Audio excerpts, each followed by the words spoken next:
Live every night on the Halos in the Infield Baseball Network. Think about it. We'll get into everything that we're going to get into as we go along, but I got to rant real quick. But why would you throw out an inexperienced pitcher in a game you're still close in? And I don't care what the record is. You show up for a fucking rivalry game. But he's actually talking to him constantly. That is a sign of a really, really good coach.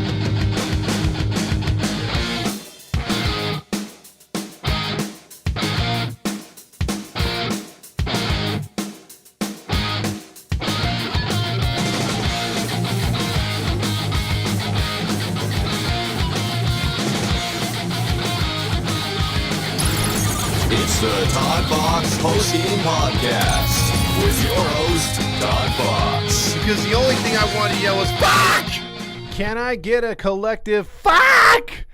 As we start another show here on a Saturday, same day, it seems like, but same old shit. And nothing changes when we go to Houston.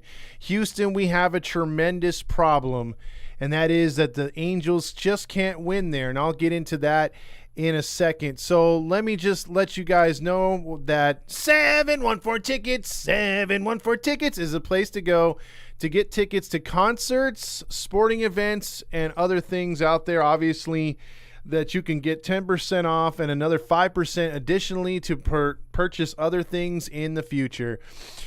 So with that being said, Noble Ale Works also offers great deals for drinks. If you just mention HITI, which is Heedy, which stands for my hat, Halos in the Infield. So with all those sponsorships out the way, it is a different day, same result.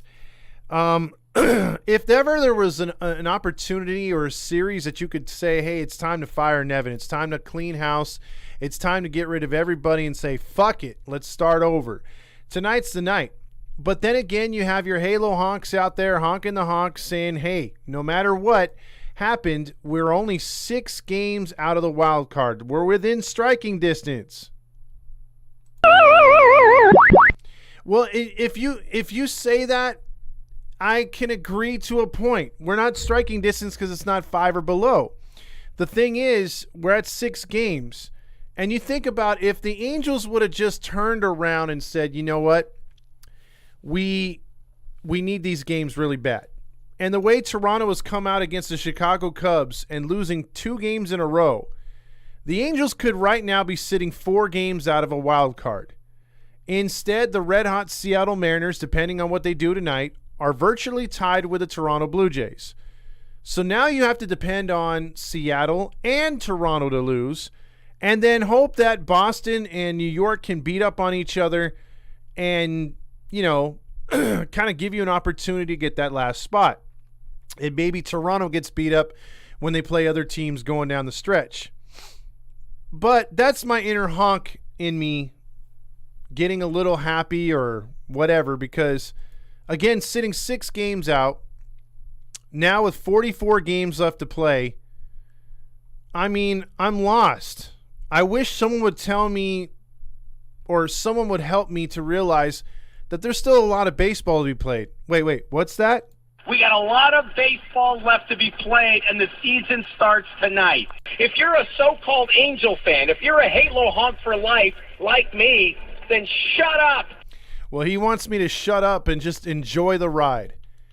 And who else can tell you to enjoy the ride like a delusional jerk like Roger Lodge, Trent Rush, and all these other guys who are just all about the Snoop Dogg big mill. You know, it's funny, I was talking to Steve Elise today, and she says, you know, Gooby wasn't like that last year.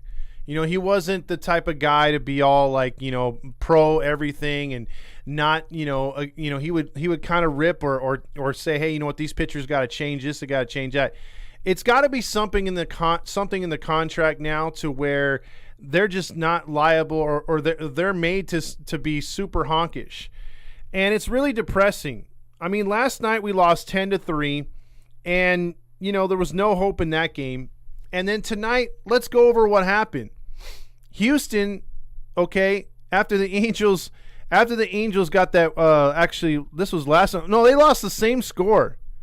I thought it was 10-3. They lost 11-3 last night, and they just repeated itself over and over again. I mean, it did, the second night in a row, the Angels go down 11-3, 8-run difference. The only thing that's different tonight, you didn't hear the Gooby Munchie Mills. You didn't get the Jack in the Box commercials every 5 seconds. Build your own Munchie Meal, or try mine, only at Jack in the Box. That looks good on you, Miach. You didn't have to hear any of that. You just had Shell commercial after Shell commercial, and Fox Sports going din-it, and their bad interviews, and you had to listen to AJ Pierzynski. And if I got to tell you that one more time that the Angels just cannot win on the national stage, I don't know what else to tell you. I mean, my dad used to say that, and I'd be like, nah, it's just superstitious. They could win when it's freaking, when they're on the national stage, when they're a nationally televised game. No, they can't. Whether it's YouTube, whether it's, Peacock, Apple TV, Fox Game of the Week, they fucking suck. I mean, they don't even show up. I mean, look, this game, again, the Angels were 0-0 in the third inning. Tyler Anderson pitches really good. The moment AJ Pierzynski starts saying, as he passes the fourth inning, second, third time through the order, Tyler Anderson's ERA goes up. From 4 point something or rather, it goes over 5, almost 6, as he gradually goes during the game. Flat fastball, not landing his curves and changeups, he gets torched. The moment he says that, all of a sudden, it's 4-0 Houston in the bottom of the fourth inning. 4-0, just like that. He says the exact opposite for France. He says when France gets going, his ERA is kind of high, but then it starts going down, as he gets going. And yes, the Angels scratched across a run in the fifth inning, but what's one of the major flaws of this team as they get going? It's always Angels score a run, give a couple back. And that's exactly what they did. So when they cut the lead to 3, right away, Anderson can't get out of the inning. He starts walking guys, and then Kyle Tucker comes through with a base hit. I think Alvarez got a hit, and it was 7-1 before you know it.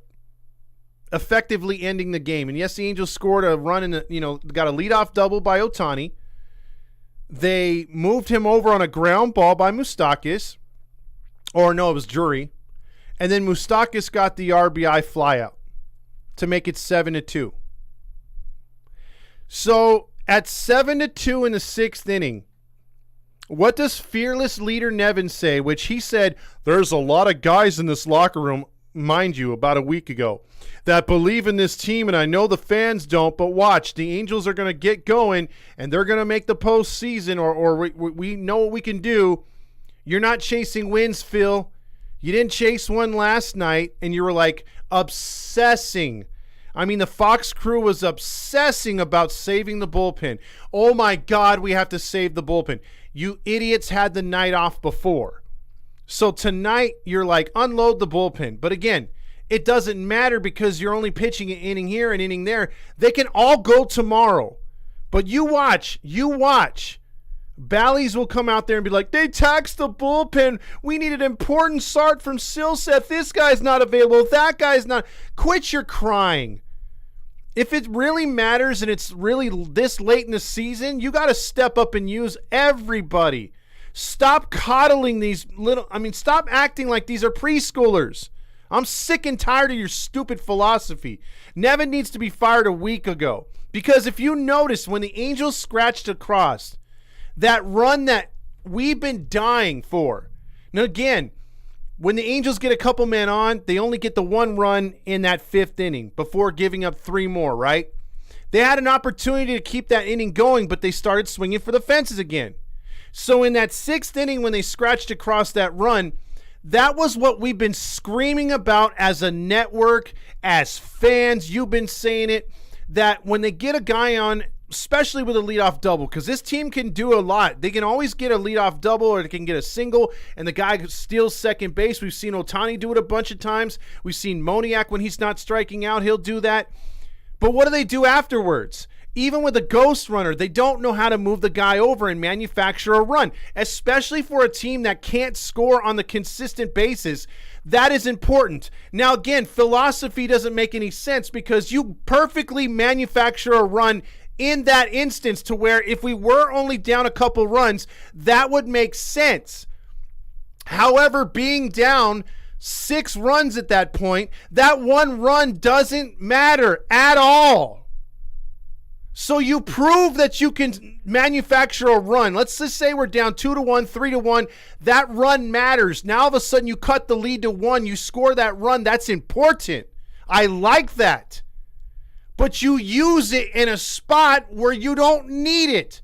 You need to get other guys on base. And again, we saw tonight several instances when you had a lead-off walk by our boy, God, why am I blanking on the name? The catcher. Let me get the Theis. It's been one of those days.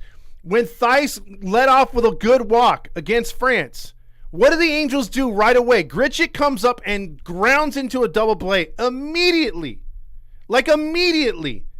Theis is barely putting on the little hand mitten for his hand, and he hits into a double play. Grichuk is not that type of hitter. What are you doing? Take some pitches. He's actually missing. Why do we help out the opposing pitchers?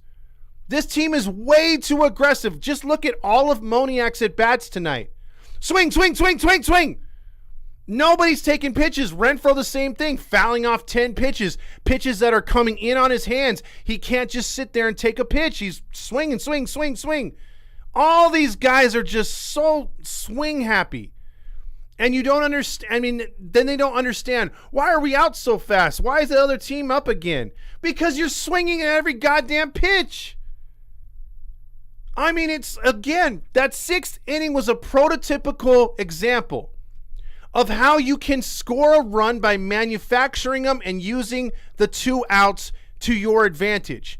But again, wrong place, wrong time. You should have been focused on taking pitches, trying to get France's pitch count up, trying to get a couple more guys on base and make it interesting. Not manufacturing a run when you're still down 5. This team just does everything ass backwards. Like literally. It's almost like I don't know if you guys have ever coached a little league team. And when you first get them all together, they are disorganized. They don't know what they're doing. They're asking for their mom. They want a Capri Sun. They don't know their butts from their faces.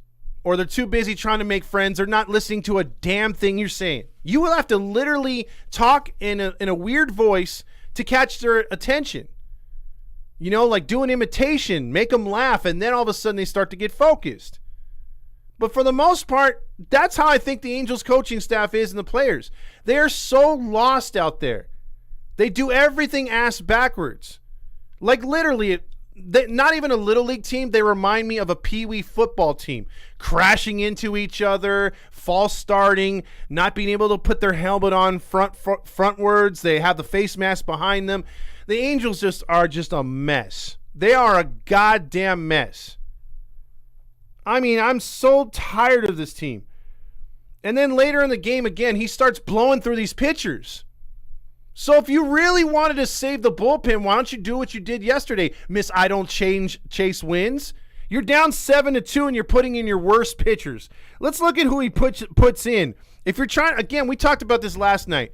When Sosha was trying to freaking save games, he would not let the starters get their ass kicked. No, if they were starting to show chinks in the armor, it's like, no, you gotta get out, bro. You gotta get out. And all of a sudden they go to a pitcher that holds it down, holds the fort down. But he goes to Leon for just a third of an inning. For 1 out. That's it. Why can't you keep him in there? Why can't you let him go? You traded for him. He's an important asset, apparently. We gave up a youngster for him. Nope. Let's go to Loop for an inning. So Loop actually gets a job done. Then you go to Lopez. Why do you need to go to these guys for just 1 inning? And then you go to Jaime, and Jaime's just like gasoline on the fire, baby. 4 runs, 4 hits, 2 walks. And Kyle Tucker again. And these guys, again, blow it wide open. 11 runs, 13 hits. Angels, 3 runs, 5 hits. Can't do crap. Just can't do crap on the nightly basis. Now let's get to the box score because, again, with the box score being what it is and them not being able to score, let's hear the music that best portrays this beautiful lineup. Renifo, your leadoff hitter, 0 for 4 tonight. Shohei Ohtani, double and scored, but he struck out twice. Again, stuck on 40. He's not the home run leader anymore. Brendan Drury with a hit tonight. Piece of shit, a.k.a. Squid. I'll get to that bastard in a second. He hit a home run. Moustakas went 0 for 2 and an RBI with that sacrifice we talked about. Jordan Adams came in for an at-bat, did nothing. C.J. Cron said, I'll best that. I'll do nothing in 3 at-bats. Eduardo Escobar was scared of cats. Well, mainly pussy. And he went 0 for 1. And then Moniak's like, I'm continue the free falling. 0 for 4 tonight. Again, one more strikeout to his impressive resume. And then Renfroe got 1 hit and an RBI. And then Theis was like, bro, I gotta walk. Gotta walk this way. Talk this way. Aerosmith, yeah. And then Grichuk went 0 for 3, including that powerful double play. But he did get an RBI tonight. So he's like, get off my back, asshole. So there you go. Awesome performance. And then let's get into Tyler Anderson. Let's restart that song because Tyler Anderson's like, wait a minute, guys.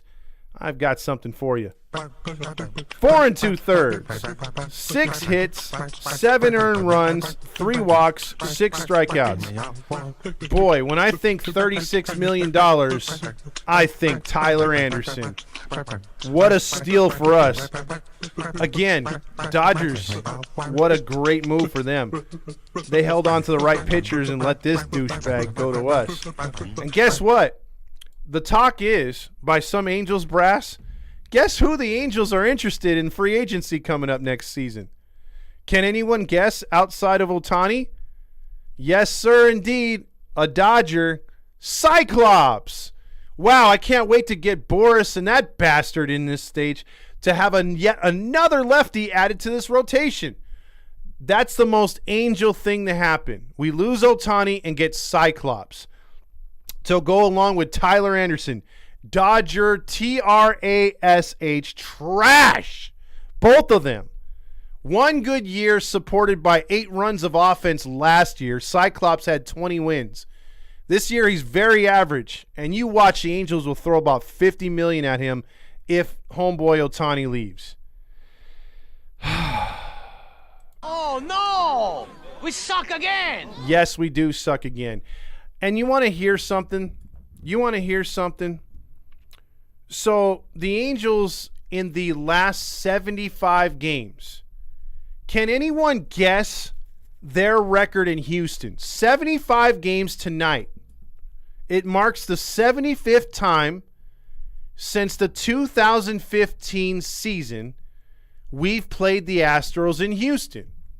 2014 was the second out of 2 years prior that we had a winning record against the Houston Astros. In 2014, which was the last time we were in the postseason, the Angels were 10-6 against the Houston Astros total. And they had a winning record at both. And Grillmaster got it right there. Grillmaster got it. 21-54, guys. The Angels are 21 wins and 54 fucking losses to the Houston Astros. All you have to do as a real Angels fan, or even Artie Moreno, if he ever thought X's and O's other than money, would be to be the man, you have to beat the man. And you can't beat the man if you're not trying to be the man. The Angels are not trying to change anything. It is now 9 years of futility in Houston. We've built up quite the resume, and there's no change. Your number one thing that you should be trying to do, the number one thing that you're trying to do as a team is freaking beat the team ahead of you. The team that always is ahead of you in the standings and division, because again, you know who's worse as you know who's worse than the Angels at trying to beat the team ahead of them? The 4 other teams in the Dodgers division. You've had years to try to jump the Dodgers and you can't do it. You might knock them off in the postseason and get lucky like the Giants did or the Padres did last year. But for the most part, again, they're just doing what they do every year because the rest of the teams lay down and die. They really just don't try. But the Angels know they know the person ahead of them. They know what they have to do. They know that they have to beat Houston. Their number one goal as a team, if they had a smart, competent manager, would be in spring training, write it down like Vince Lombardi on a whiteboard. Beat Houston. This is our goal, to be better than Houston. Fuck everyone else because we all know they're going to come below Houston until otherwise. Let's be as good or better than Houston. 21-54. Does that show you who is the better team? That's what it is. The Astros are our daddy. It's embarrassing. Now, I know they have a far better owner. They've even gone through shit on the field, unlike the Angels off the field ownership. They've cheated, and they've still maintained their success. They gave a big FU to the rest of the league and won a real World Series last year. You literally can't, it's okay. Angel fans and other fans are going to boo them, and they're the bad guys of freaking baseball until all those guys retire. But as much as I don't like them and I hate them, they won the World Series fair and square last year. It is what it is, man. They're just flat out better than us in almost every single category. Hell, you bring up a guy who's batting .091. You got him from the freaking Brewers when they DFA'd him. You bring him in and magically against the Angels. He starts back-to-back games. Now, he didn't do nothing tonight, but he started back-to-back games against the Angels, and he hits 2 home runs and 5 RBIs yesterday. And again, philosophy would have been like, nah, he's a left-hander. He can't face a left-handed pitching. Dusty Baker's like, well, maybe he 2 flat left-handed pitchers in a row, 2 guys who have been having control issues. Why not give the lefty a shot? Why not keep Tucker in the lineup? Why not keep the other guys in the lineup, Alvarez and so on and so on? You don't see him fucking with the lineups. It's always the same thing with the Houston Astros. They have a set lineup. They have a set rotation. If guys get hurt, some guys come up. They have to deal with it, so on and so on. But they deal with it. They have a good organization to bring up some bullpen pieces. They keep pitching. The hitters, Altuve's been down. Alvarez has been down. Bregman's been down. But they fill in with guys that are more than capable to get the job done. They got a freaking catcher who can't hit his own weight, but against 28 other teams, but he plays the Angels, all of a sudden he's God. And they rested him today. Guys like McCormick, who have a career average against the Angels of 400. Dusty Baker can just flip switches and it works because he's got the right guys. He's got a general manager who's on the same page as him. And if you don't think that makes a difference, then you don't know baseball. It's really good when you have an ownership, a GM, and a manager all on the same page. That rarely happens in baseball, but when it does, beautiful things happen, aka Atlanta, aka Baltimore, Tampa, and so on. It's not a coincidence that winning teams, winning cultures, and there's some places like Cincinnati, the owner's a freaking dick. He's a stupid ass. He doesn't deserve any of that success. But you know what's working? The general manager and the manager. They're on the same page. They work together. I don't think these two work together at all. Nevin's either a puppet, because we don't know yet, or he's just that stupid, Because I do think even with Perry trying to control things, if that is the true narrative, Nevin sucks as an on the field manager regardless. But if Perry's meddling, that's bullshit.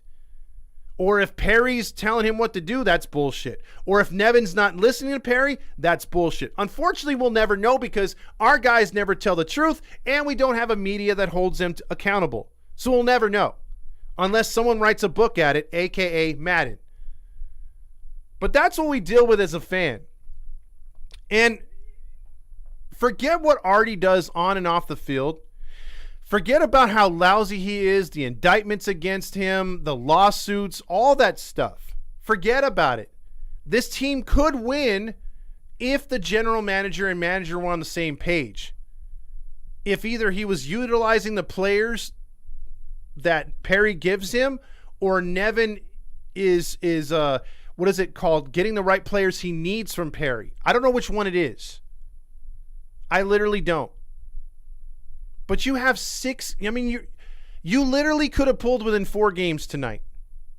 You literally could have pulled within 4 games, and then we're talking a different tune here. Because then we're not thinking about the division. We're not thinking about, okay, we can catch Texas, we can catch Houston. I don't think that's the case. Then our number 1 enemies are now Toronto and freaking Seattle. And you have to scoreboard watch on them. But at least you're back in it. At least it's like, okay, as shitty as we've played all season, the goal is still within reach. And yes, the Texas 2-step was never guaranteed. I didn't come in here with my honk out saying 6-0, baby. I thought, man, if we could hit 4-2, I'd be very, very, very happy. Very happy. But I called like a 3-3. Some of you guys called a 2-4, and, you know, I can't hate you for it. What has this team shown you at all that they are worth a damn, that they give a shit? I mean, just look at Anthony Rendon. I want to post a video that some guy made back east about the Rendon problem.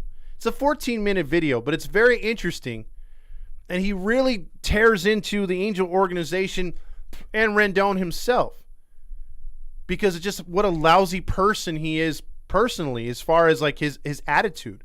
I mean, he could be like a really nice guy, a guy you would love to have a drink with and whatnot. But on the field, he's just an asshole. And he shouldn't be.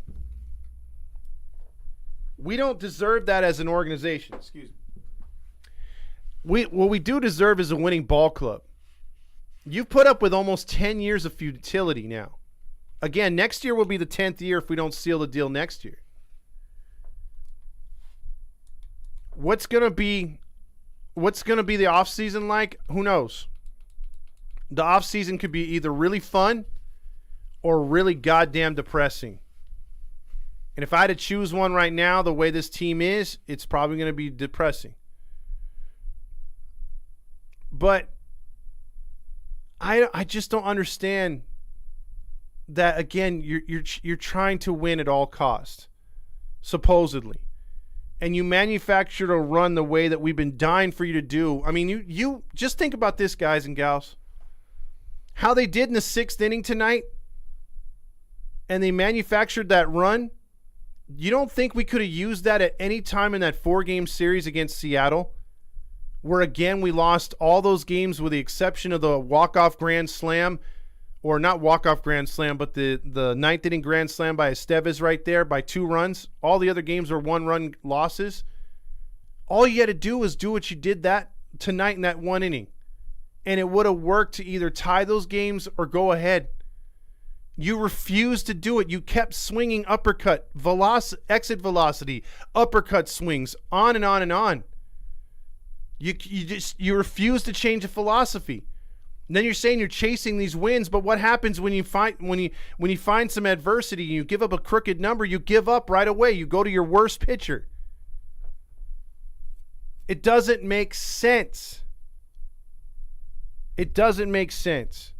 It's very frustrating to watch, man. And then they want us to be so, upbeat about the Angels. Don't talk crap about the Angels. It's impossible. Now to the Stamos.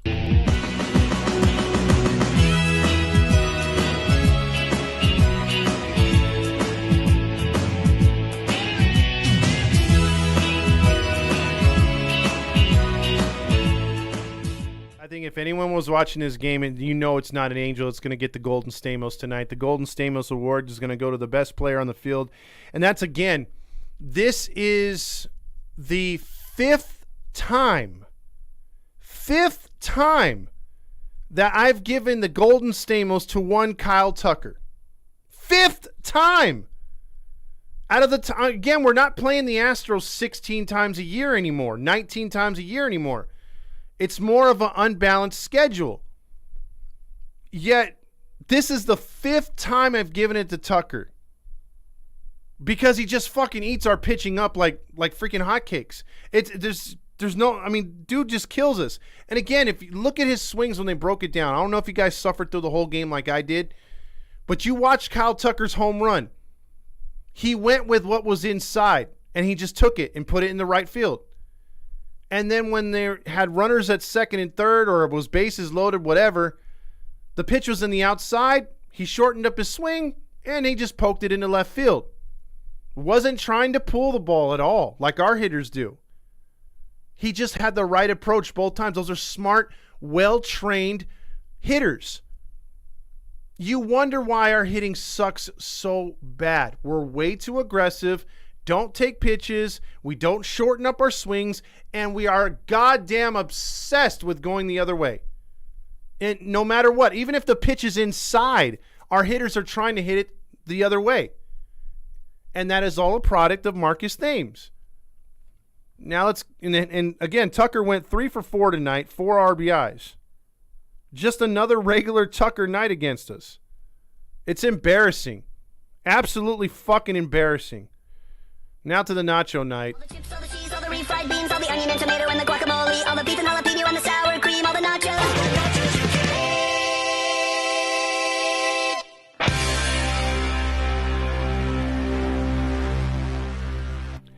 Tyler Anderson, again, earning every bit of that $36 million. Again, hindsight being what it is.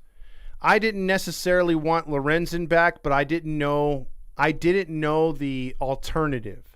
I didn't know that it was going to be Tyler Anderson, Dodger trash. A guy that had a historic year in, well, his walk year, magically. How many times have we seen that? How many times will the Angels fall victim to that? Always. It's just, there's no way of getting around it. Anderson sucks. And he went 4 2/3. He gave up 7 runs on 6 hits, 3 walks, and only 6 strikeouts. It is so frustrating. I again, now let me finish out my monologue right here before I get into the comments and phone calls after. Let me just tell you right now. There was a Squid sighting tonight. And Squid hits a home run to left field. And the cameraman and the announcers didn't even believe it. They didn't even know where the ball was, didn't give a shit. And it's like, oh, he hit a home run? Did you guys happen to watch Squid round the bases? Cocky ass smile, like he's done it before. Comes around, high fives Hasselman, the biggest dumbass on the field other than Nevin. Comes home. He whispers into the opposing, or not the opposing batter, but the on-deck hitter, like he's suddenly figured out the freaking Astros. Like, oh, there's an 8-run rally coming now because I hit a fucking home run on a mistake pitch. He's over there whispering like, hey, watch those pitches inside. You could hit him far. And then he comes over to the on-deck guy, another on-deck guy who's after the next hitter, and was like, and trying to give him advice too. And you know what the best part of that jackass was? No Kabuto hat. Nobody gave him a Kabuto hat. Because he fucking sucks. He doesn't deserve a Kabuto hat. Good for the fucking Angels. The only thing I wanted that would have worked better is just this to his face. Like, get the fuck off the team. You've hurt this team more than you've helped it. But no Kabuto hat for that little jackass, that little turd. As he climbed in and crawled like the little cockroach that he was into the dugout. Stupid ass Velasquez. And you know what was even better? He didn't get the Kabuto. And did you notice guys like the catcher is escaping me, the backup catcher and a couple other players Didn't even high-five him.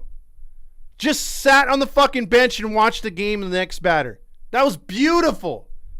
Beautiful. Wallach. I loved it. I loved it. That guy doesn't deserve any fucking respect. Because if that's Perry's move to keep that jackass on the team, Perry should be fired just for that. If it's Nevin's love affair with him, he should be fired. But again, we don't know. We don't know who's pulling the strings. And that's the most frustrating part. Because if this team has been basically built and run by Perry, fucking fire Perry. Fire him. I know he's got a year left. I know he's done good in the draft. But if he's the one, the architect behind this stuff and the architect of calling who can play and who can't, fire him. Fire him now. Just for the Velasquez thing, you should be fired. And the same goes for Nevin. Don't let him play out the rest of his contract. Fire his ass now. I mean, you should be You know how many games they've blown that they could be right back into this thing? And they're 2 games under, and they're still somehow relatively alive. But they could easily be where Seattle's at. They could. It's not out of the realm of possibility. But bad coaching, bad GMing, bad everything. This team is so fucked up in so many ways. I don't know where to start other than your comments. So let's get into them. There's a lot of them. Bear with me. Dan Rio says they lost. I have Rams and Chargers game on now. Let me know when Artie goes the fuck away. I had tickets to that game and said, hell no. The Halos will never be successful till Artie Moreno moves on. Fuck about this team. Gave up a little bit of bright future we had for this bogus-ass run, Hayes says. Also, this team has no fight, Miki says. Exactly. Silent E says, dumb joke incoming. Is our biggest sponsor Dirt Devil? Because we sure do suck. End of 162-game trip officially booked after today's effort. Fire Nevin. The chair says, Silent E, haha. Also, Dylan Ortega says, Astros is our daddy. Fuck! It's the same old song, the chair says. Also, even goofy Bat Boy kid hates Squid and no show to drop the caboodle on his head. Exactly, Marty. That was my favorite part of the game. I'm glad I stayed on for that. JT says, if we fired Nevin when he told us he's out not trying to win, we still may have been in it. Exactly. That is a fireable offense. Dude, you think for a moment if Dave Roberts, because he actually has real press conferences, Nevin's like in the bathroom at Angels Stadium giving his press conference. But no, Dave Roberts has his own studio and a whole setup and everything. Or even in Atlanta, if any of these managers, even if Boone in New York, as much as they're struggling, came out and told the media, hey, you know what? I don't chase wins. Fired. It'd be over. So JT's right. The Angels are like, nah, maybe he's having a bad day. Give him some coffee. Eric says, next time the Mariners play the Angels, you'll need to get on an all-out brawl. It helped the Mariners last year. It could help you all too. No, it would probably help the Mariners again. We'd probably help you guys get to the World Series. Ryan says, Squid got a home run tonight. Haha. Shut up. Let's see. Also, cheaters everywhere. Cheaters. Shohei stopped at 40 home runs. Ohtani. Houston doesn't even need to cheat to kill the Angels. That's sad. Exactly. They just play us straight up and beat the crap out of us. Astros cheated. They don't get credit as a win. Manfred gave it to them. I don't care. It was against the Dodgers. Some of you feel different, but again, last year they did their thing, man. I'm not gonna freaking hit them up for that. They won the World Series fair and square last year. Matt can't use that as an excuse anymore. Exactly. Grill, chill out, and you go there. Also, playoffs for Ryan. Ryan's call. I didn't even have that one ready yet, any of the sound bites. Let's see, where is it? Geez. Because I had some new ones on here, so that messed that up. Playoffs? Don't talk about it. Playoffs? You kidding me? Dan says, I hate the cheater Przinski. I hate him too. The Angels' grandma says, a 2-9 record since the trade deadline. I hate to admit it, but it looks like this season we are done for the season. Angels' grandma, you got to be optimistic because our Lord and Savior says the season starts tonight. We got a lot of baseball left to be played, and the season starts tonight. James, you're so right, 100%. Astros just love beating our ass. Let's see, Grillmaster's still not giving them credit. Also, Dan's like, all right, we're finally seeing the light there. Quit crying. There's no crying in baseball. There's only an angry laugh. Well, there is crying sometimes in baseball, but sometimes it's called out, right? Oh, wait, this one. Are you crying? No. Are you crying? Are you crying? There's no crying. There's no crying in baseball. Dylan says, need to rebuild this team now. Screw it. We are fakers for trying to be buyers. Yeah, right. What is scoring? What is scoring 2 runs an inning? Also, perfect scenario for the season. Man at first, no outs. Next pitch, double play. Now 2 outs and a strikeout. End of the inning. I bet the players on the field don't even have the time to be pissed. Exactly. I mean, just real quick, you work a nice 6 to 7 pitch at bat. Next dumbass comes up and hits right to short. It's not even if tailor-made was that double play, then it was tailor-made. AJ is known as the Angels hater, especially towards Ohtani. His takes are terrible when it comes to the Angels. I've watched some of their Foul Territory podcast and YouTube. Yeah, AJ Przinsky is a piece of shit. Now, let me just tell you, as much as I hate Squid, as much as I wouldn't want him on this team, sign him to a 3-year deal, meaning Squid, and keep him on the Angels in some capacity, whether it's public relations, taking parking admission to the Angels Stadium, or putting the Kabuto hat on other players. You want to know why? AJ Przinsky's why. I've never forgot that motherfucker since Game 2 when we should have been up 2-0 on the White Sox, and it would have been a different series had they called that call right and not called it wrong. We had instant replay. Josh Paul holds on to it. That pretty much the Angels had the momentum taken away from him right there.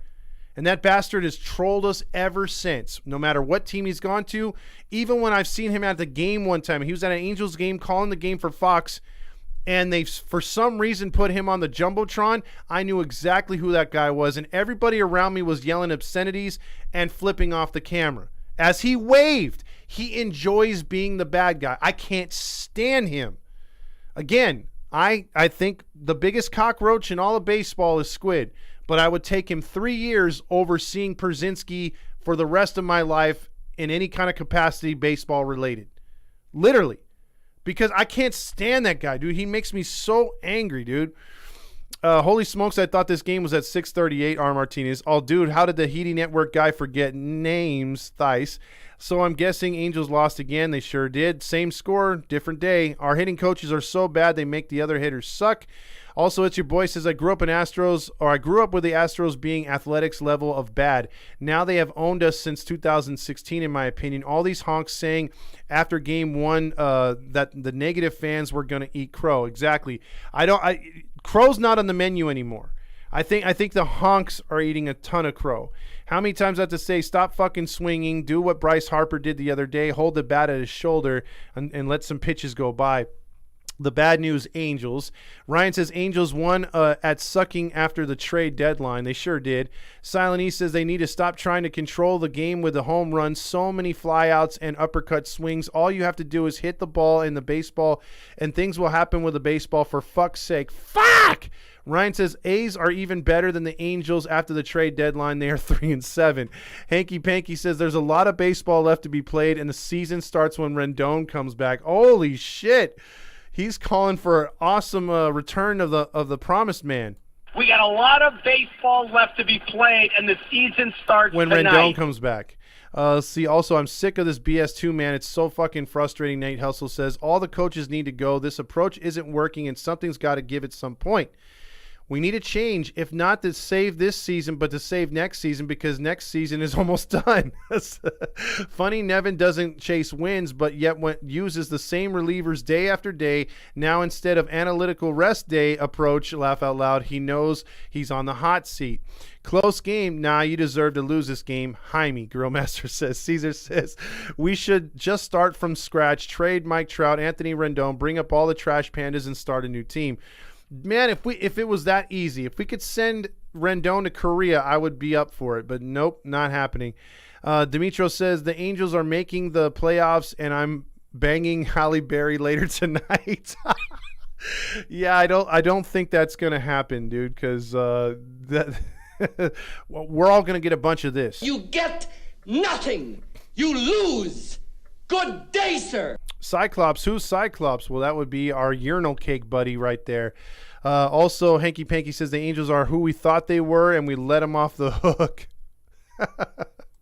But they are who we thought they were, and we let them off the hook. Now, if you want to crown them, then crown their ass. Well, they were already crowned last year. Trout here says Moniak was one of the best hitters for a while.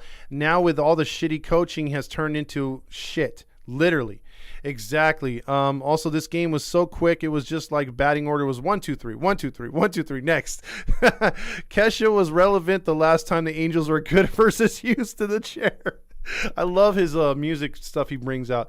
This was a lucky guess, guys. I didn't even look it up. Yeah, exactly, Grill Master. I mean, that's a hell of a guess. 21 and 54. I remember Langston talking about it the last time we were in Houston. Also, Eric says, Grill, well, that was a hell of a guess, my friend. Depressed Angels fan says, we're beating men now. No, we're not. We have to be the man to beat the man. Also, Anaheim, I mean Los Angeles, I mean Western Hemisphere of China, whatever the fuck we are, we have a problem. Let's see, Astros are our daddy. Julio Urias is that guy. He's Cyclops. We need true rivalries, but we don't take our division serious. Exactly. And look, we would have a rivalry with this team if we beat them every now and then. We're lucky if we salvage one in a series. That's every series. Usually when you have a rivalry, you could sweep them every now and then. You take 2 of 3, you split a 4-game series, you have a fight. None of that with the Astros. They just straight up own us. The Astros took the mantle of being villains straight up. They sure did, and they love it. They're like the NWO of freaking baseball. 3 career homers for John Singleton, all versus the Angels, all of them in Houston. Imagine if Urias got two eyes. How much more would he be better? Also, UG says Angels are straight so disappointing. It's just piss poor. They sure are. James Manlou says the Angels are 45 and 90 against the Astros since 2016. Yeah, notice how the record gets a little bit better in Anaheim, but for the most part, we take most of them L's on the road. Dylan says, Grill, we probably get banned right away because Manfred hates the Angels, but he kisses the Astros' ass. Yuji says, that's how many teams are played these days. GM tells managers the game plan, and they must follow it. Hate the new style of baseball. And if that's the case, again, I don't like it either. I like managers to have a good, balance of analytics and also their gut. That's how you know a manager's right when he says, hey, you know what? I know this guy's at 90 pitches, but I think he can go 25 more. Let's give him one more inning. If he, we'll go batter by batter. We'll get a bullpen guy up. Not how Nevin does. Nevin will be like, okay, I'm going to let Sandoval go 6. 7 runs later. He's still in there in the 6th inning. And they have nobody warming up.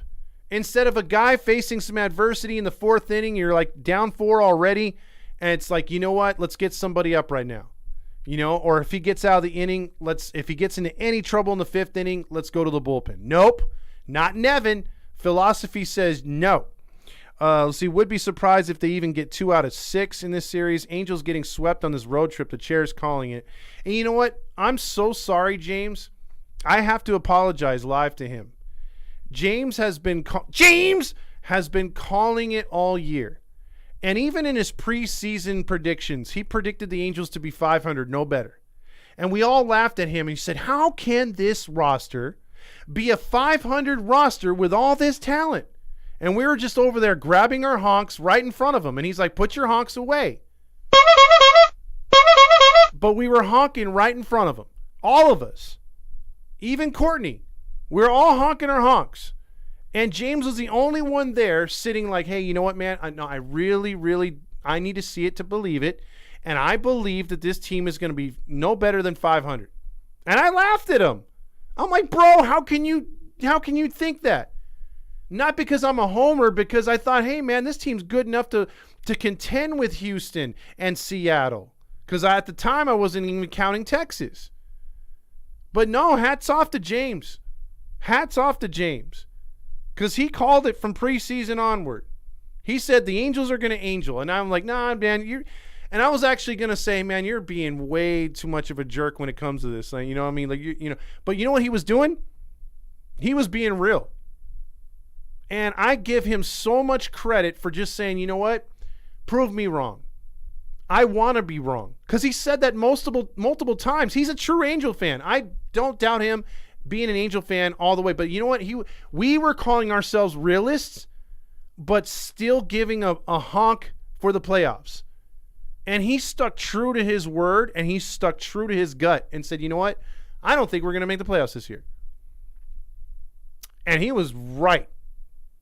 Because, again, although 6 games out, although a winning streak can get him going, honk, honk, what gives you the idea that things are going to change, especially in the middle of a Texas two-step where you're already down 2?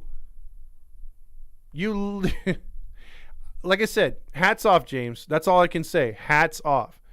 I doubt the Angels turn around next year. No way. You're right. This is going to be depressing. Let's take a shot every time we give up runs to the cheating Astros. We will be drunk and in the gutter somewhere singing a Kesha song. That's my prediction on that. If you're drinking every time this team gives up a run to Houston, you might be legally dead by night. The season starts in April 2024. We got a lot of baseball left to be played, and the season starts in tonight. 2024. Angels aren't even close, not even a little bit, and not even a little bit at all. Angels baseball is really bad for the mental health and emotional health. Now I get why they play all those suicide commercials, but why would you throw out an inexperienced pitcher in a game you're still slightly close in? ToddFox intro. Losing 7 in a row after the deadline was out of the race. Should have traded Ohtani to get 5 or 6 players. Now you give up all your top prospects for rentals that are easily going to be gone. Kyle is our daddy, that's for sure. Balls, and not winning. There's our first balls of the night. So, Tonight, it's time for you to check out what I want. I want balls and not winning. Stamos. I was pretty cocky. I want balls and losing to Stamos. a cheater. Kyle Tucker is the man. I will never respect Kyle Tucker, Grillmaster says. Also, Angels baseball equals pathetic. It's Your Boy says, this team is showing its faults during the Padres series. In my opinion, shake my head. I tried my best to honk this year, but back of my head, filled with years of mediocrity, I knew it couldn't happen. Nacho night for Velasquez. He should have. Pitching coach is really bad. Anderson was better with the Dodgers. He's just bad now. And that's the thing, too. Again, you had Rich Honeycutt for all those years. Excellent pitching coach, very underrated. And then who do you slide in there to just take over the reins and continue the excellent Dodger coaching for pitching, which I hate saying?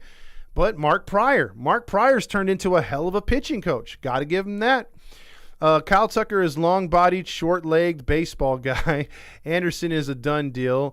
You're praising these cheaters way too hard, ToddFox. You'll praise a cheater ex-girlfriend like that? Nah, don't matter what they do after they cheated. Fuck them and their World Series titles. Well, when you put it that way, Hayes, you just bring up bad memories. And you think of, I think of my ex-girlfriends, and that's fuck the Astros. Yeah, there's the whores. Let's see. I feel you, Todd. Angels are hot garbage. There's no end in sight. Let's see. Louis Renifo even smiling ear to ear after he grounded out, farking irritating. The broadcast even replayed it. It's hard to blame Anderson. Writes honest option. He's been pitching better lately. But again, you don't show up at all. Martin says that was gold. No Kabuto hat for that little bastard. Who cares about the hat, though? They just need to start over. New GM Nevin has to go. Love affair Nevin with Velasquez. Nevin, no, I'm not going to say that. Also, let's see. Yugi says they are not alive. No chance, maybe mathematically, but no.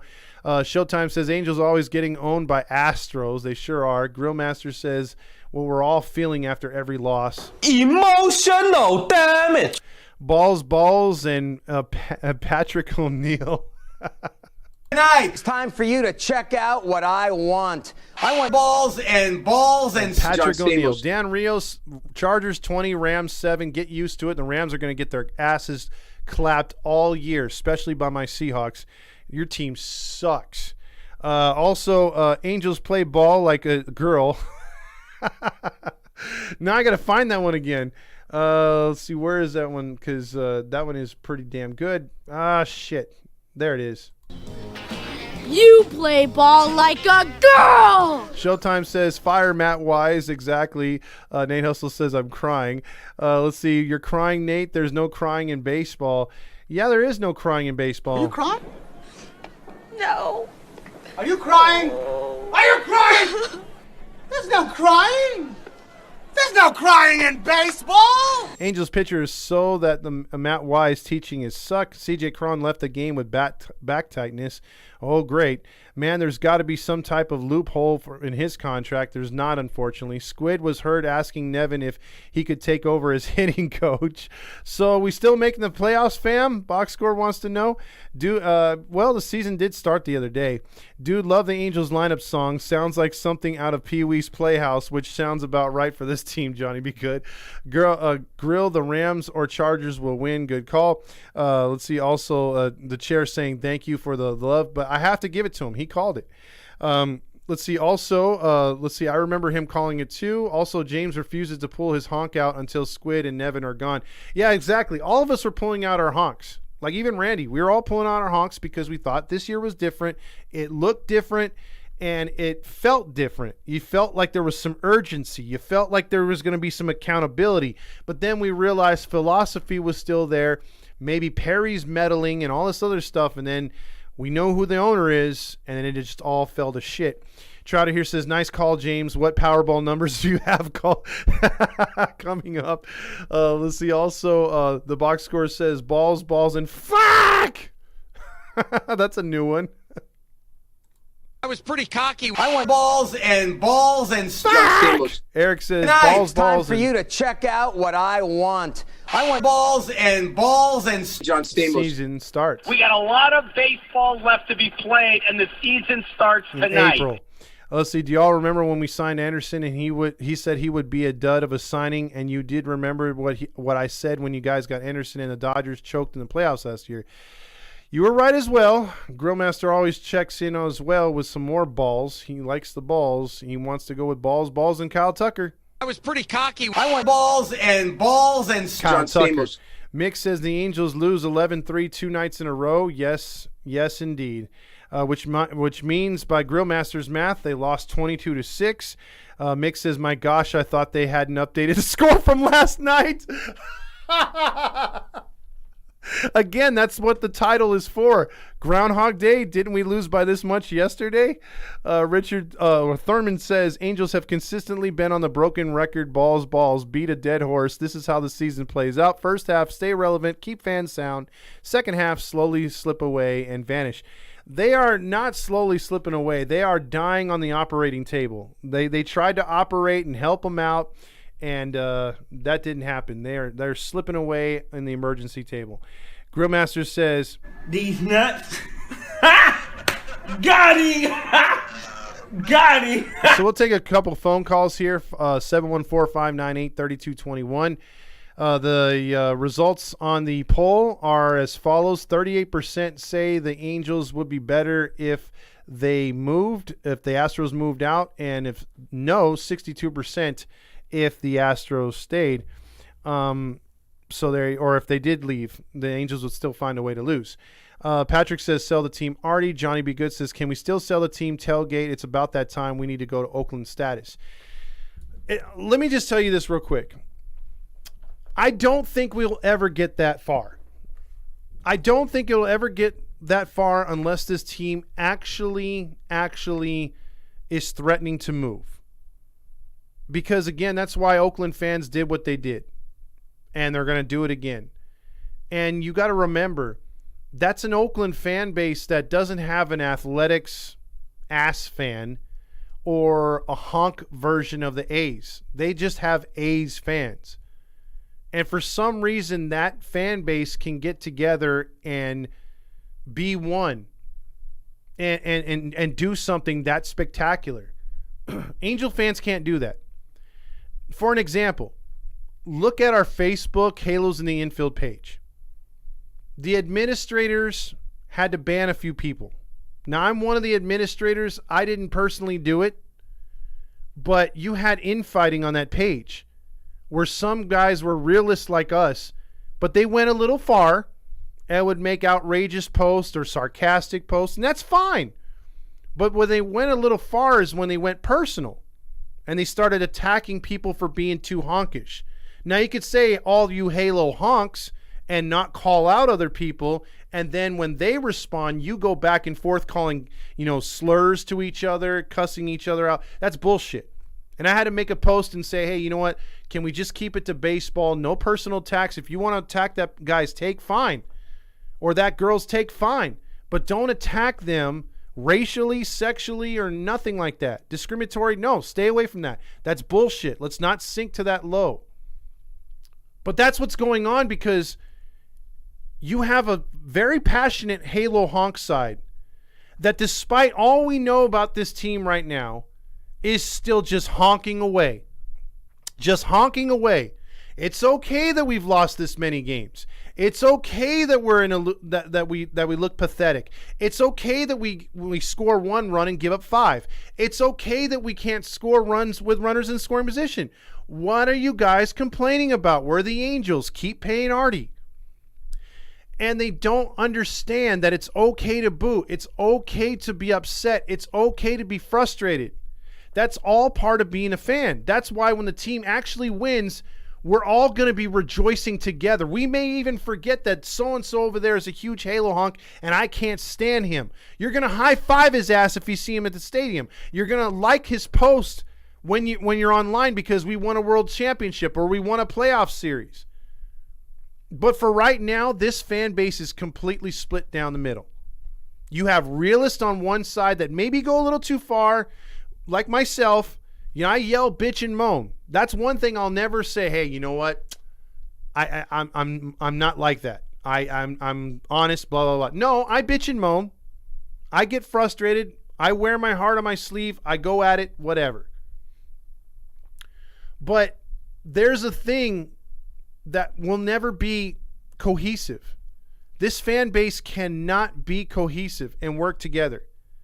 So while that Oakland revolt and that Oakland kind of spirit to try to be like one fan base to either revolt against the Angels and their ownership or to just be on the same page and just enjoy the game, we can't do that.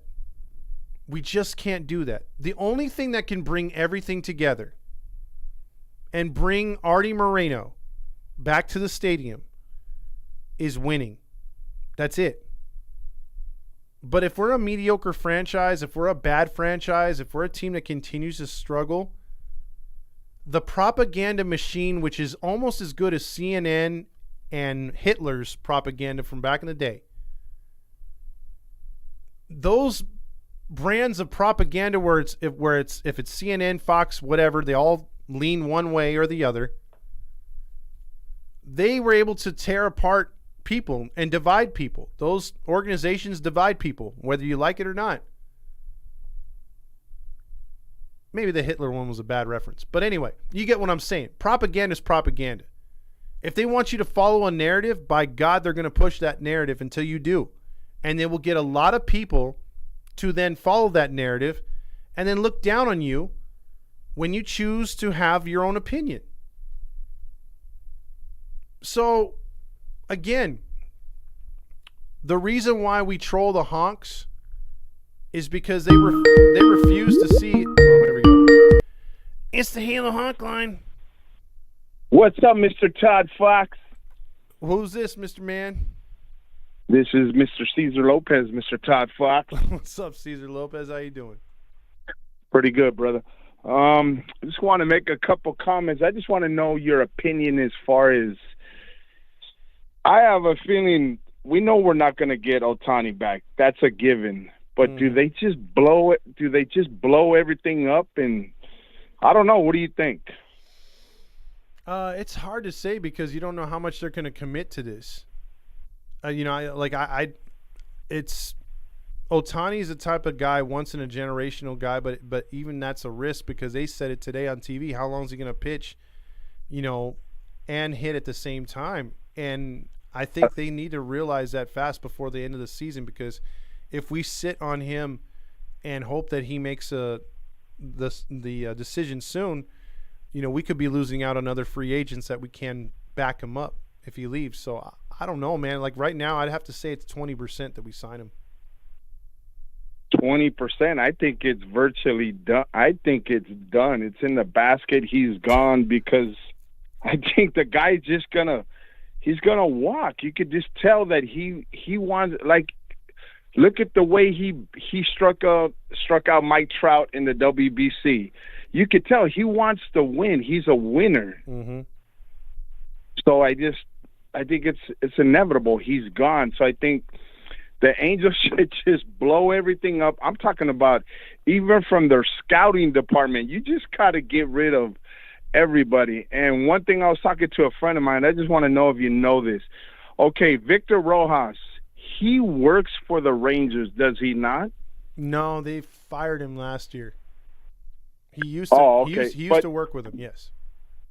Okay, but does he not even till this day do a podcast about the Angels? Yes, I just listened to it this morning. It's a At Angels Win or something like that. Yes. So don't you think he's got inside knowledge of what's really going on in-house that everybody just doesn't talk about? Yeah, I absolutely think so, yes. So do you agree that maybe if they do blow it up, we should just, everybody from the scouting department, where Artie Moreno's so cheap, he doesn't want to pay the pro scouts, he doesn't want our announcers to fly them out of town, they got to do it from, all that. Well, yeah, Caesar, if we're going to do a complete reset, I don't want to just you know how your parents would tell you back in the day, hey, I want this house clean before I get home from work. They didn't mean just, hey, do the kitchen. You got to do the whole house. So if you leave the rooms a mess or you leave the bathrooms a mess, you didn't clean the whole thing out. So exactly, I agree. I will say something. What I did listen to a bit of his podcast, and I thought he made a good point. He did talk about what you were talking about, which was he had a meeting with they were being too critical about the opener pitchers when they had Madden here. And they were wondering why the Angel pitchers wouldn't throw 100 pitches. And Epler was saying that a lot of the Angels pitchers, especially young guys, their velo would go down after 60 or to 70 pitches. So they didn't want them pitching extra innings. They would never go over 5 to 6 innings. And then Victor Rojas said, hey, when I was with the Rangers and knowing Nolan Ryan, he worked those guys to get to 100 pitches consistently. So they're built for that. He goes, why aren't we teaching these guys in single A, double A, triple A, right? And you know what the response from Epler was? What? Next question. Wow. Yeah. Wow. That's what he said. So, that's amazing. So, all right, I'll get off the phone. I know you got a bunch of your other Halo fans. I just want to also ask you, are you going to the game next Saturday? Because I'll be at the game next Saturday. Next Saturday is against who? The Tampa Bay Devil, the Rays. The Rays? I'll be in section 259. Is that a 6:30 start? Yeah, it is a 6:30 start. I'll tell you what, I'm gonna try to make that one because we I have to get to another game on the next homestand at least because we're giving away some tickets. I gotta let you guys know about that later in the week for the what is it called, the Red Series. I got some tickets from 714, but no, I'll try to make it Saturday. I work the weekends, but sometimes I get off early like I did today. So if I do again, I'll make it out there and then hit me up on the Instagram, dude. And if I do, we'll hang out or have a beer or something. You got it, my man. You have a good one, Todd. I'll talk to you. All right, brother. You got it. Bye-bye. All right. See ya. That's Caesar right there if you guys want to call in. Let's see. Dan says, but it's Chokeland. They are giving nothing else. They lost the Faders, and they're going to lose the A's to Orange County. We have far more better things to do. F Chokeland. Also, Dan, you're right. They did also lose the Warriors. Warriors went to San Francisco. So Artie will never do a total reset, even though it's smart to do one now. Mick says, so here we go. It's the Halo Honk line. What's up, Todd? Hey, how's it going, Eric?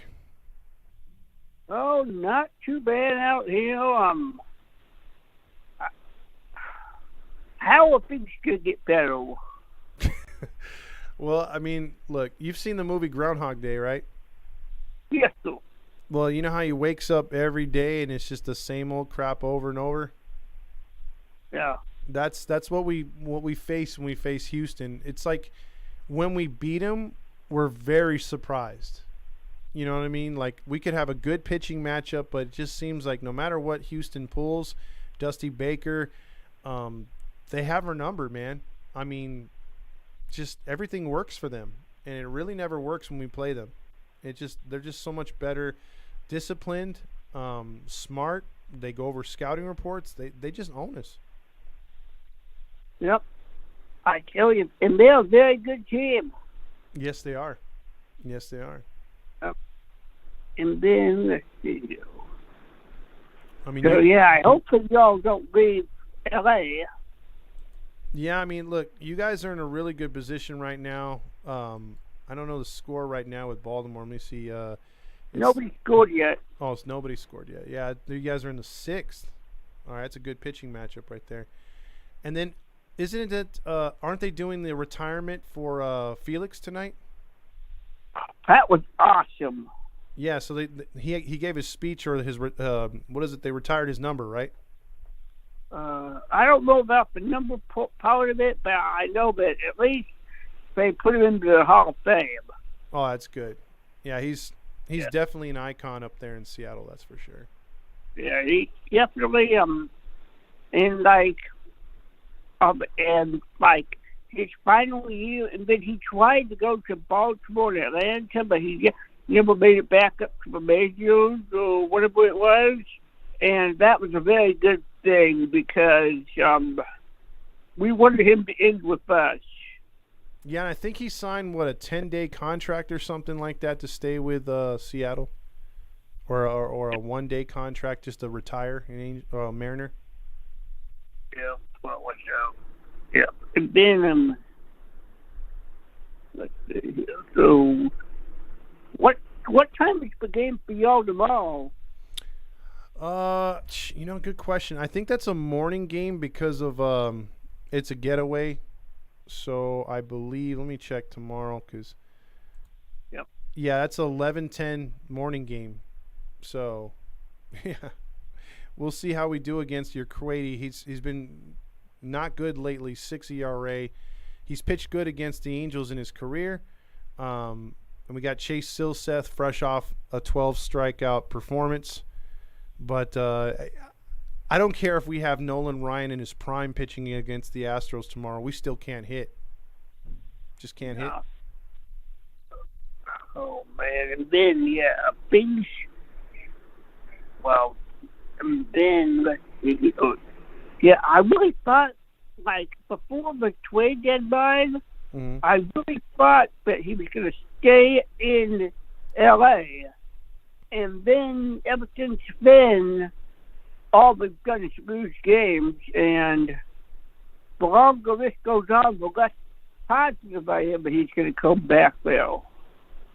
Yeah, I mean, that's just I keep wanting to be positive that we're going to get Ohtani back, but then something tells me we're not. And also, even if we get him back, it's not going to be worth the contract if you think about it. Like, whoever gets him, or even if we get him, we get another 4 to 5 prime years of him, and then he's going to have to give up either hitting or pitching. He's not going to be able to do both.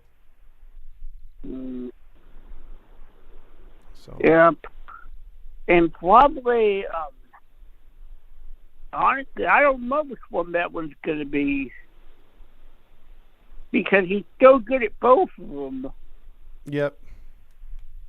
At both aspects, he's really good.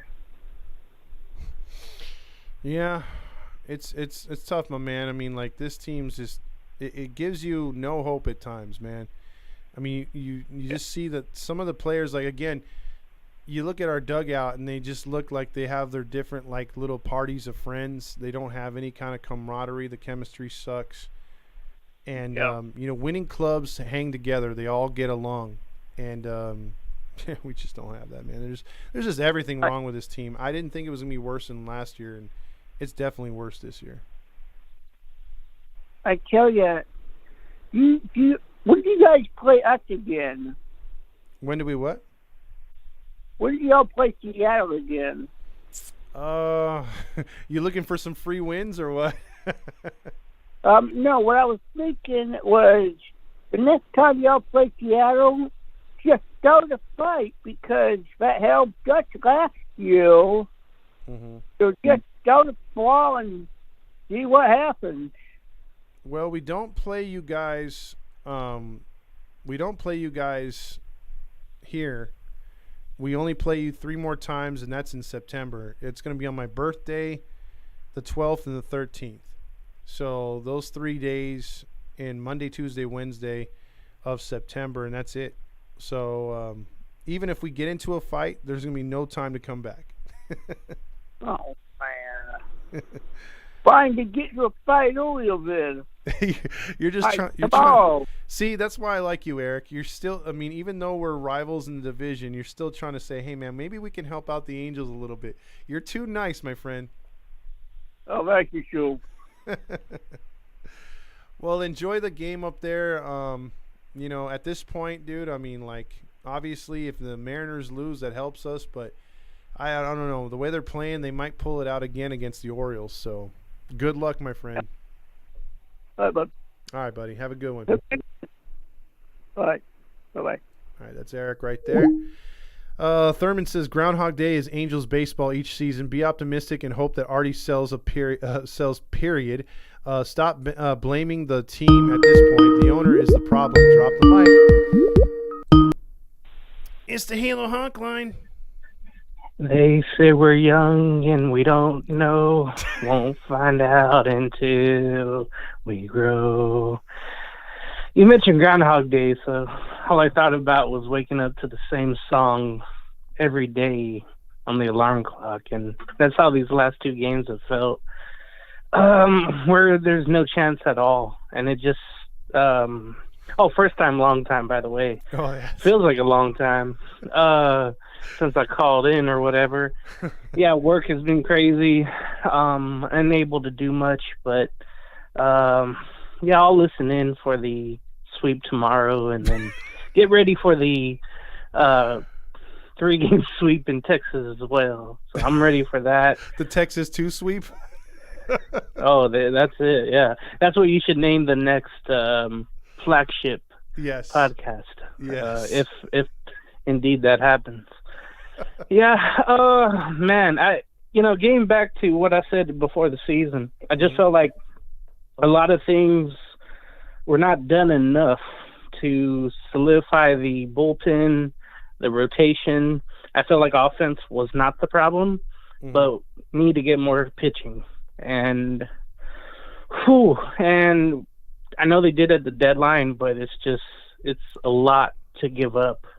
You know, 2nd ranked, 3rd ranked, and 9th ranked prospect for a bunch of rentals, and haven't really won anything since, which is crazy.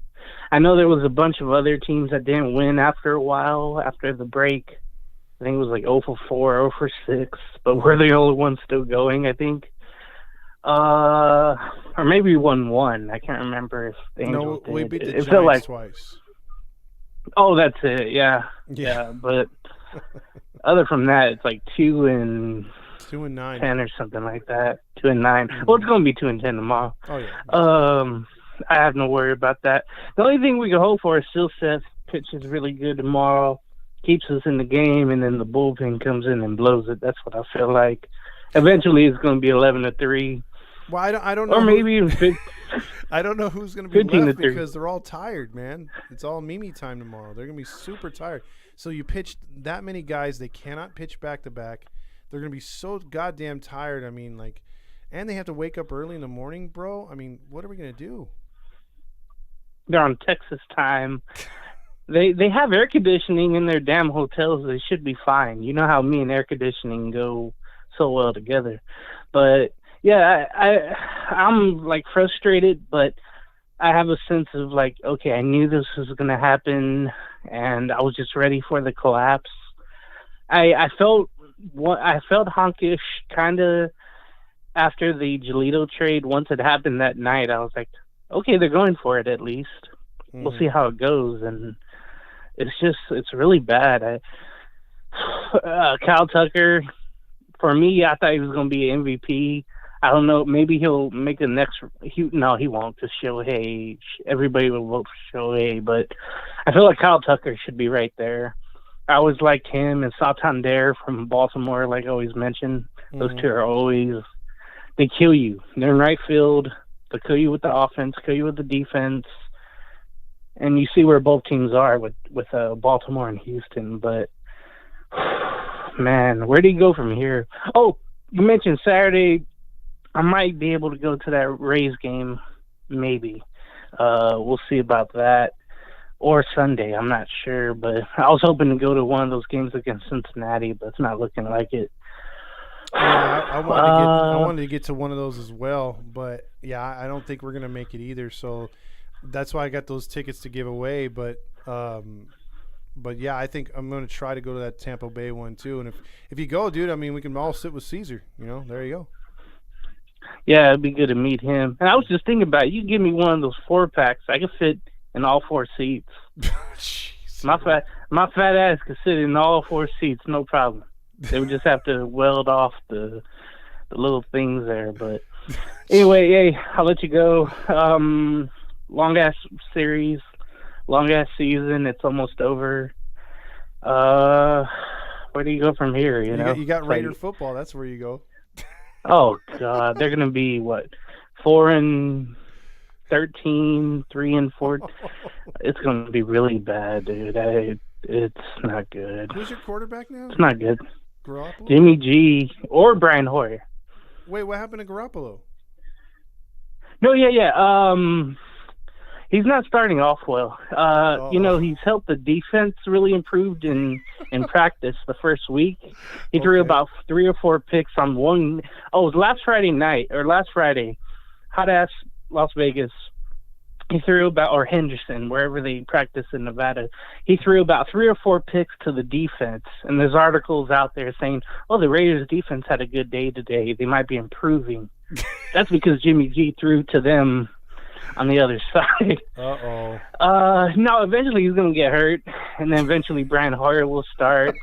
Third string will come in. I know they play tomorrow against the 49ers, but I'll be at work, so news on really Josh Jacobs. Is he coming back or no?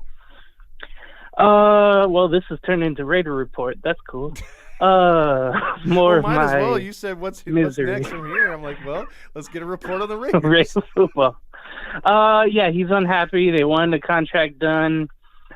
He really maybe deserved to get paid, but the Raiders, with other contracts and the Adams contract, the fact they can't pay to fire McDaniels and get rid of him, they're cash strapped in the way. So he's holding out. It's going to go into the season, and I think eventually he'll probably get traded or he just won't suit up with the team. That's what I feel like. Wow. Well, it's a lot to look forward to for the, for the fall. I was hoping you'd literally the news. fall. No, there never is. So the season starts next year. I've seen better days. Right. It's a long time ago. Better days. Oh boy. All right. I'll let you go. Shout out to everybody in the chat. Hope to meet all of you very soon. Everyone take care. Later, bro. All right, that's big game, James. And since Ryan requested it, we haven't played too much music tonight, so let's get back to the most important lyrics.